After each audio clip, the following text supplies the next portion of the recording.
एक समय की बात है, ऋषि दुर्वासा ने देवराज इंद्र को एक माला भेंट की, जिसे इंद्र ने अपने हाथी ऐरावत के गले में डाल दिया। हाथी ने उस माला को पैरों तले रौंद दिया। यह देखकर दुर्वासा अत्यंत क्रोधित हो उठे और उन्होंने देवताओं को श्राप दिया कि उनकी समस्त शक्तियां क्षीण हो जाएंगी। श्राप के प्रभाव से देवता निर्बल हो गए। उधर दानवों ने इस अवसर का लाभ उठाकर उन पर आक्रमण कर दिया। देवता हारने लगे और घबराकर भगवान विष्णु की शरण में पहुंचे। देवताओं ने निवेदन किया, हे प्रभु, यदि आप ही हमारी रक्षा नहीं करेंगे तो अधर्म की विजय निश्चित है।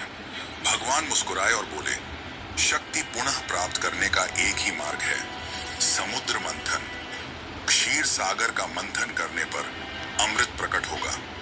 वही अमृत तुम्हें अमरत्व और बल प्रदान करेगा। परंतु इतना विशाल कार्य तुम अकेले नहीं कर सकते। तुम्हें दानवों को भी साथ लेना होगा। उनके बिना यह संभव नहीं है।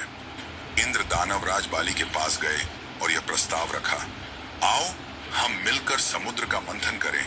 जो भी रत्न और अमृत निकलेगा उसका समान बंटवारा होगा।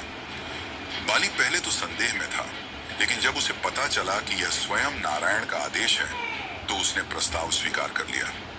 मंदार पर्वत को मथनी बनाया गया और नागराज वासुकी को रस्सी। देव और दानव दोनों ही पक्ष रस्सी के दोनों ओर खड़े होकर समुद्र को मथने लगे। लेकिन समस्या यह हुई कि विशाल मंदार पर्वत बार बार डूबने लगा। तब भगवान ने स्वयं कूर्म अवतार यानी कि कछुए का रूप धारण किया। वे क्षीर सागर की गहराइयों में जाकर अपनी विशाल पीठ पर पूरे पर्वत को थामे रहे। इस प्रकार मंथन सुचारू रूप से चलने लगा। जैसे जैसे समुद्र मंथन होता गया, एक एक करके अद्भुत रत्न और दिव्य वस्तुएं प्रकट होने लगी। कामधेनु, ऐरावत हाथी, उच्चैश्रवा अश्व, कौस्तुभ मणि, लक्ष्मी जी और अनेक अमूल्य धरोहरें। लेकिन मंथन के बीच से एक भयंकर विष भी निकला, जिसे देखकर सभी घबरा गए। तब भगवान शिव ने करुणा करके उस विष को अपने कंठ में धारण कर लिया और नीलकंठ कहलाए। अंततः समुद्र मंथन से धन्वंतरी प्रकट हुए। उनके हाथों में अमृत कलश था। दानव उसे छीनने दौड़े, पर भगवान विष्णु ने मोहिनी रूप धारण कर अमृत को देवताओं को वितरित कर दिया। इस प्रकार देवताओं ने पुनः अपनी शक्ति प्राप्त की और धर्म की रक्षा हुई। मैं हूँ एस्ट्रोलॉजर महेश मानकर और मैं आपको लाल किताब सिखाना चाहता हूँ। हाँ, सिखाना, कंसल्टेशन नहीं। ये क्लास है 3 घंटे की लाइव मास्टर क्लास फ्री, जिसमें मैं आपको सिखाऊंगा कि अपनी या किसी की भी कुंडली कैसे पढ़े लाल किताब के सिस्टम से। सृष्टि के आरंभिक युगों में 2 असुर भाई उत्पन्न हुए, हिरण्याक्ष और हिरण्यकश्यप। दोनों ही दैत्य अत्यंत पराक्रमी और अहंकारी थे। उनकी शक्ति दिन प्रतिदिन बढ़ने लगी। धीरे धीरे उनका आतंक तीनों लोकों में फैल गया। देवता भी उनसे भयभीत हो गए और अधर्म चारों ओर हावी होने लगा। इनमें से हिरण्याक्ष विशेष रूप से गर्व और बल का प्रतीक था। अपनी शक्ति दिखाने के लिए उसने एक अद्भुत कृत्य किया। उसने स्वयं पृथ्वी का अपहरण कर लिया। उसने पृथ्वी को अपने बल से ले जाकर समुद्र की गहराइयों में छिपा दिया, जिससे जीव जंतु, मनुष्य और देवता सब चिंतित हो उठे। पृथ्वी माता ने करुणा भरी पुकार लगाई, हे नारायण, मेरी रक्षा कीजिए। उनकी पुकार सुनकर भगवान विष्णु ने एक अद्भुत रूप धारण किया। वराह अर्थात दिव्य जंगली सुअर। उनकी गर्जना से तीनों लोग गूंज उठे।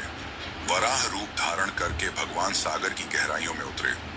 वहां हिरण्याक्ष खड़ा था, अपने अद्भुत बल पर घमंड करते हुए।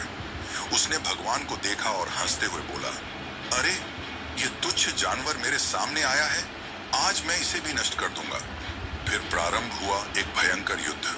समुद्र की गहराइयों में दोनों का संघर्ष इतना भीषण था कि देवता ऊपर खड़े होकर भय और आश्चर्य से देख रहे थे। इस महासंग्राम में अंततः भगवान वराह ने अपने तीव्र दांतों से हिरण्याक्ष को उठा लिया और उसे चारों ओर घुमाकर परास्त कर दिया। फिर भगवान ने अपनी विशाल दांतों पर पृथ्वी माता को उठाया और उन्हें जल से बाहर लाकर ब्रह्मांड के संतुलन स्थान पर स्थापित कर दिया। लेकिन यह कथा यहीं समाप्त नहीं होती। हिरण्याक्ष का भाई हिरण्य कि वह अपने भाई की मृत्यु का प्रतिशोध अवश्य लेगा। इसी प्रतिशोध की भावना ने आगे चलकर उसे ऐसा वरदान दिलवाया जिसने उसे लगभग अजेय बना दिया। और यही कहानी हमें ले जाती है अगले अद्भुत प्रसंग की ओर, नरसिंह अवतार की ओर। अगर ये दिन हिरण्याक्ष के वध के बाद उसका भाई हिरण्यकश्यप प्रतिशोध की आग में जलने लगा। उसने ठान लिया कि वह अपने भाई की मृत्यु का बदला लेगा। इसके लिए उसने कठोर तपस्या की और स्वयं ब्रह्मा जी को प्रसन्न किया। जब ब्रह्मा जी उसके सामने प्रकट हुए तो हिरण्यकश्यप ने उनसे ऐसा वरदान मांगा जिससे उसकी मृत्यु लगभग असंभव हो जाए। उसने कहा, मुझे न तो मनुष्य मार सके, न पशु, न दिन में मरूं, न रात में, न आकाश में, न धरती पर, न घर के भीतर, न बाहर, न अस्त्र से, न शस्त्र से। ब्रह्मा जी ने उसकी कठिन तपस्या से प्रसन्न होकर यह वरदान दे दिया। वरदान पाकर हिरण्यकश्यप का अभिमान चरम पर पहुंच गया। वह स्वयं को अमर समझने लगा।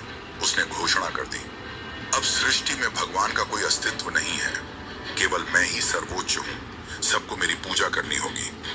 लेकिन हिरण्यकश्यप का अपना ही पुत्र प्रहलाद उसके विरुद्ध खड़ा हो गया।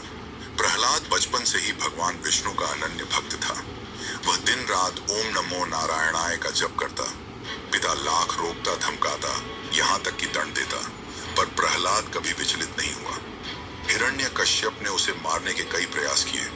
कभी विष पिलाया गया, कभी पहाड़ से गिराया गया, कभी हाथियों से कुचलवाने की कोशिश हुई, लेकिन हर बार भगवान विष्णु ने अपने भक्त की रक्षा की।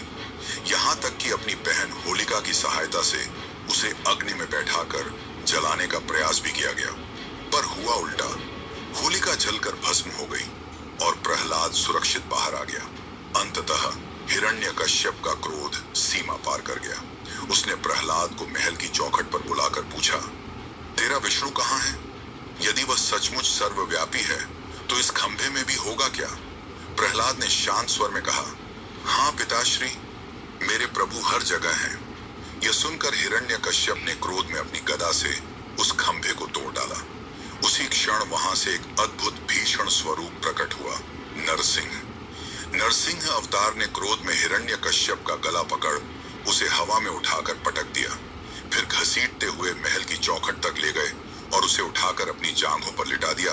नरसिंह अवतार ने हिरण्यकश्यप का चीरा फाड़ दिया और इस संसार को उसके भय से मुक्त किया। देवताओं ने आनंद मनाया। प्रहलाद ने अपने प्रभु के चरणों में प्रणाम किया और सृष्टि में फिर से धर्म का प्रकाश फैल गया।